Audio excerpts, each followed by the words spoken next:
Hey everyone, how you doing today? Really excited to talk to Greg Dickerson about topic number 2. You saw him tease it in session 1, and that is how he's structuring deals because he attacks his business very differently than I do.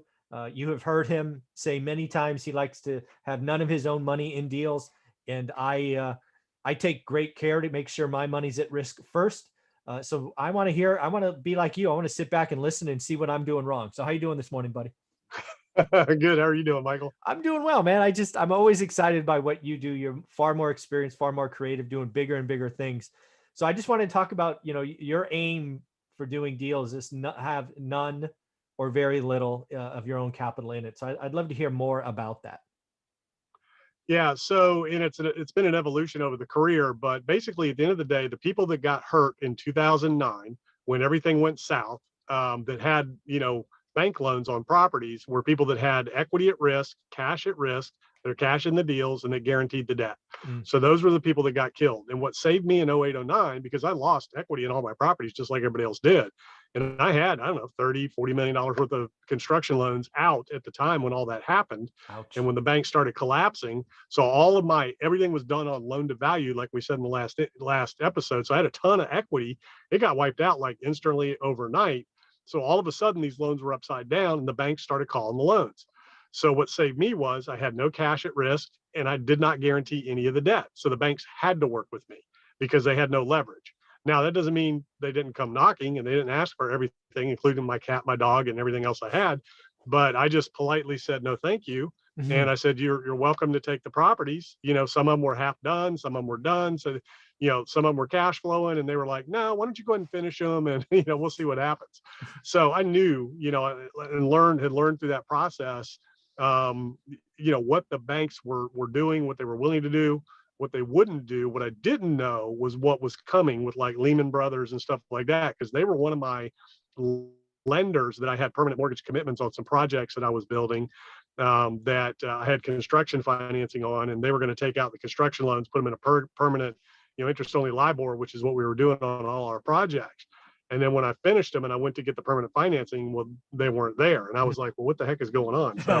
So that was interesting. So number one, the easiest way to get hurt is put your money at risk and guarantee the debt.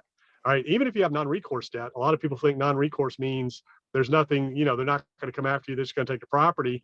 There's always fine print in loan documents. And, the other thing to remember is when you're using a bank, okay, the bank is not your friend. They're great when times are good, but when times go south, man, banks protect their shareholders, their investors, their capital, and they're going to throw you by the wayside. I don't care how good of a relationship you have with your banker. They all, when they're on the, when stuff goes down, they are not your friend. They have to protect the bank, and they have rules, regulations, and laws that they have to adhere to. So there's only so much they can do. So every loan, once it's closed, they can call you in technical default. We've talked about this before, pretty much any time. They can call that loan due for any reason, pretty much any time, and they can find a way to make that happen based on something that is supposed to be one way or the other, based on the information you provided when you got the loan that's probably different, at this point.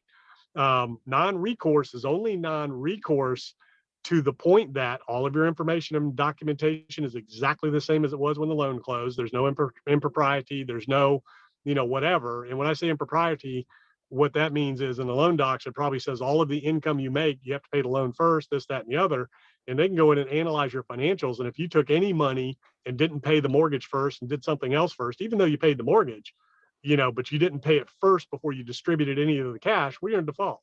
Mm. So there's loan covenants that specify the way things have to happen and what's what. So if they go in and they start analyzing, and this is, let's say stuff goes down and things go wrong, the economy's going bad, and the bank, wants to clear the books, they're going to clear the books. They're going to find a way to get rid of that property.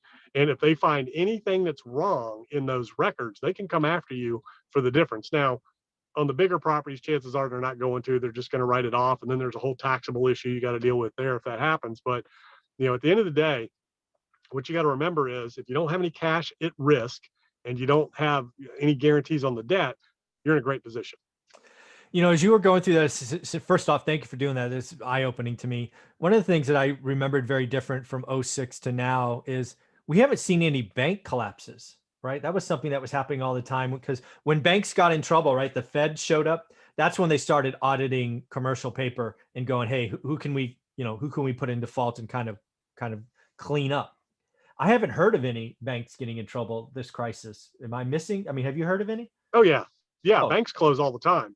Just we just haven't seen any huge ones. right. But yeah, banks close all the time. And you got to understand what a bank is. They're like a syndicator. Hmm. Banks take money and they loan it. Yep. So banks will make bad loans and bad things happen. But yeah, banks fail all the time. Generally, right now when times are good, it's kind of getting swept under the rug. Right. They're getting stress tested all the time by regulators. Their deposit requirements, are increased. So what you really want to watch is what are the federal regulators doing? What are the central banks requiring of these local banks? Are they increasing their deposit requirements? Are they increasing their leverage? Which we're almost back to where we were pre 2009 in terms of what banks are allowed to lever up to. Mm-hmm. But they've had to increase their deposit amounts, minimums, in order to get there. So it's interesting times. But yeah, banks collapse. I'm going to say every day a bank fails probably. Yeah, so it's certainly not hitting the news wire like it did in '06. I mean, there was literally trackers out there about mom and pop banks going out and under. I actually wonder now, just looking into the future with these forbearance and eviction moratoriums and all these people suffering, if that's going to be kind of the story of late 2021, because there is bad debt, right? I mean, just think about the hospitality space, all these hotels, right? There's already some hotels, going out, and there's probably half completed offices and probably half completed condo towers, too much product coming out when you don't need it. It's going to be interesting to see where all that bad debt lands, because it's going to land somewhere. Yeah, the commercial world, especially like all the reports about New York right now, 25% off in the office market there, with vacancies, with rent rates dropping. The housing market is starting to pick back up again a little bit because now everything's on sale. But the commercial office market in New York is going to take a big beating. There's REITs that are going bankrupt that are exposed, to retail and office nationwide. So yeah, there's a lot of trouble there. The big one that a lot of people are talking about and are really worried about is corporate debt. Hmm. So there's a lot of corporate debt on the street that is not going to get paid back. It's going to get wiped out. So how exposed are the banks to that? And that's banks at the institutional level. The more investment banks that are exposed to that kind of thing. At a small level, local banks that have loaned money to small business are exposed to a degree. But the bigger what could happen on a systemic bank collapse crisis, is what I'm talking about. Hmm. Now, the other thing that's really interesting to watch, and I talked about it in a video the other day, and we can talk about it more in depth in the next episode if we discuss Elon Musk and Bitcoin and corporate companies putting cash into Bitcoin instead of leaving it in the bank. Well, what took out a lot of banks in 08, 09 is banks started buying stocks. So the banks started saying, hey, our cash is devaluing just by keeping it on account here. This was 2009 timeframe. Let's go buy, Bank of America stock. And then that collapsed and took out a lot of banks.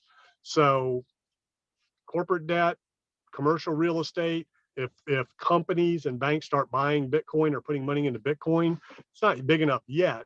But that could get, if it got big enough, it could get to a point to where that could trigger a seismic event similar to 2008 and 9 and take banks out.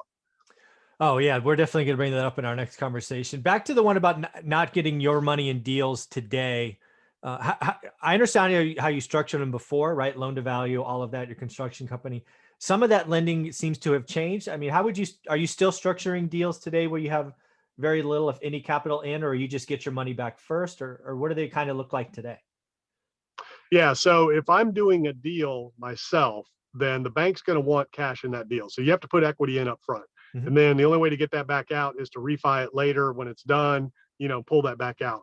But what I do more than, like now with deals that I do with other people, I don't put any of my own cash in when I'm doing, either a joint venture or if I'm syndicating a deal. So that's mainly what I'm talking about now is if I allow people to participate with me in deals, because I get people all the time, every day, hey man, what do you got going on? I want to do a deal. I want to put money to work. There's no reason for me to put my capital in. So if you have a bunch of money that you need to invest and I've got the expertise and the vehicle for you to invest in, I don't need to put my own money in. So if I'm doing a deal with somebody, I don't put any money in that deal. So I'm either, it's my intellectual capital, it's the access to the deal, it's me managing the deal, those types of things. So I do more of that now kind of like the Trump model, right? Mm. Post 2009, when he or whatever it was, 04, 05, 09, whenever he got wiped out the last time, he said, look, I'm licensing my name and I'm using my intellectual capital, not my money. Mm. So, that was kind of his business model.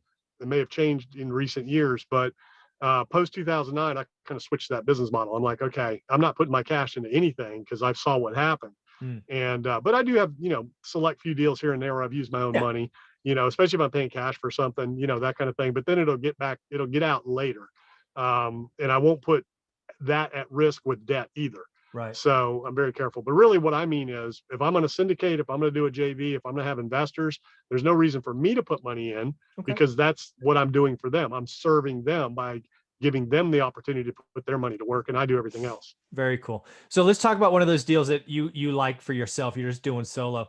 I'm just curious, what would your timeline be to get that capital back? Is it 12 months, 18, 6, 2? I mean, what's a general? Yeah, I mean, post 2009, I didn't like to have anything at risk longer than 12 months. Okay.